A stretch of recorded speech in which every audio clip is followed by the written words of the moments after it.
we've certainly experienced a few challenges in establishing this new Xeriscape garden, and it brought to mind some important points to remember about Xeriscape plants. They are drought tolerant, but that is once they're established. Getting plants to establish in extreme drought and heat conditions is another matter altogether. So if you've had some problems, which we certainly have here in our garden, don't be dismayed. Some plants may have gone dormant while others, certainly some of them may have died. A good idea would be to think about replacing those in the fall when the weather's a little bit cooler and rain hopefully will be more consistent, and they'll also have a better chance of establishing and getting off to a good start next summer. But despite some of the failures, we also have some wonderful successes, and one of my favorite plants here in the Xeriscape garden, perhaps not incredibly showy to many people, is this rattlesnake master, Eryngium yuccifolium. And I just love the architecture of this plant and these really unique flowers. This is the flower, so it's not going to get really showy.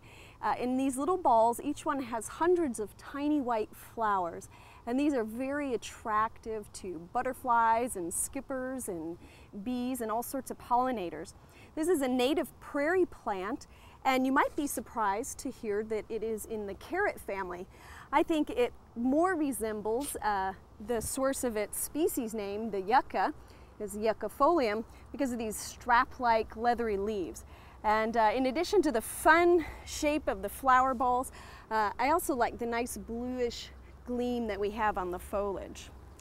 Now, another great plant is this shrub. Oftentimes shrubs will establish a little bit more readily because they have a large root system, but they also have a larger canopy that they have to support, so it's a bit of a trade-off. I was very pleasantly surprised with this plant. This is Aromatic Sumac, Rus aromatica, and it's a cultivar called Grow Low, and like its name suggests, it has a very low, dense habit of growth. A nice woody shrub for the landscape.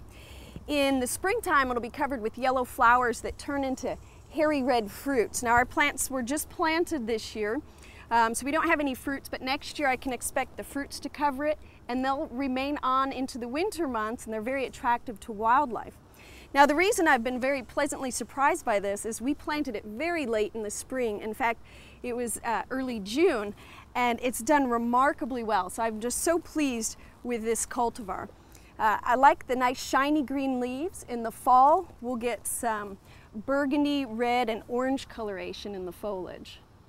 Now, another great shrub we have is the Rosie carpet crepe myrtle.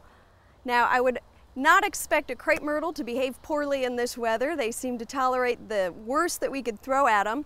And this one has been such a delight. It's a low-growing, prostrate crepe myrtle that hugs the ground. It only reaches a height of about 4 to 12 inches, and it'll spread to about 3 to 4 feet. And of course, throughout the summer, it's covered with the lovely pink flowers. Now, one of my favorites here in the garden is this purple smoke tree, and this is a cultivar of Cotinus. It's a hybrid called Grace, and I think it's a very fitting name for this plant. It's very delicate, it has a wonderful structure. Now, this plant's pretty young. We're going to see it develop over time. It can reach a maximum size of about 15 feet, and what I like about this one is the foliage color. You can see the burgundy coloration on the new growth, and in fact it'll retain some of that color under less stressful conditions, even in the more mature growth. And in the fall, this is going to just become a fiery mix of red and orange and gold and add a lot of drama to the landscape. Another dramatic element of this plant are the flowers, and since this is young, we don't have the flowers yet, but that's where they get their name, the smoke tree or smoke bush. You might hear it sometimes. The flowers do look like little plumes of smoke standing on top of the plant, and they're just incredibly elegant, really an exotic look, very distinctive in the landscape. And I selected the red foliage to just add a little bit of contrast here against the green building and the other plantings. Now, I have one last Xeriscape plant to look for, and that's a ground cover. This is the ice plant, Delospermi cooperi, and this is a cultivar called John Prophet, and I really love this plant. It seems to shine up from the ground. It has these little shimmering accents on the foliage particularly in the morning with the right light. It just shimmers at us, as do the flowers. Look how shiny these are. They're sort of daisy-like, but they have just these wonderful narrow petals and beautiful coloration.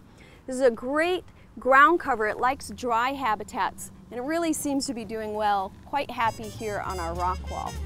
Well, that's all the time we have for today's episode. Be sure to join us again next week for more Oklahoma gardening.